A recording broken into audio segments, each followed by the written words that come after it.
এখানে যে শাস্ত্রে বলছে যে কিবা বর্ণী কিবা শ্রমিক কিবা বর্ণাশ্রমহীন কৃষ্ণতত্ত্ববেত্তা যে সেই আচার্য প্রবীণ। তো যেই কৃষ্ণ তত্ত্ববেত্তা সেই গুরু হয়। তো এখন যদি দেখা যায় যে গুরু আছে, তো সে কি তার কাছ থেকে কি দীক্ষা নেওয়া যাবে?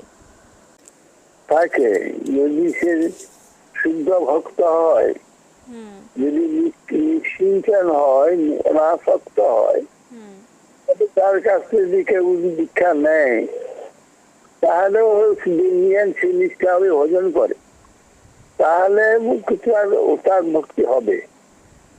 কিন্তু এ ব্যক্তি যদি এসব না থাকে তাহলে হবে না। বাইরে হয়তো খুব বকবক করে, হয়তো ভালো বক্তা কি শিক্ষিত আছে, কিন্তু নিষ্ঠা এবং শ্রদ্ধা এবং আদর্শ আদি যদি গলদ থাকে তাহলে হবে না।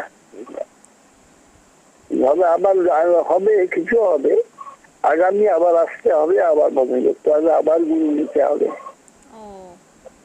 কিন্তু সম্পূর্ণ মুক্ত হবে না। যে একজন আচার্যবান যে তার কাছ থেকে নেওয়া, সেটা হবে না। না, তা হবে না। হ্যাঁ, কিছু ভজনের দিক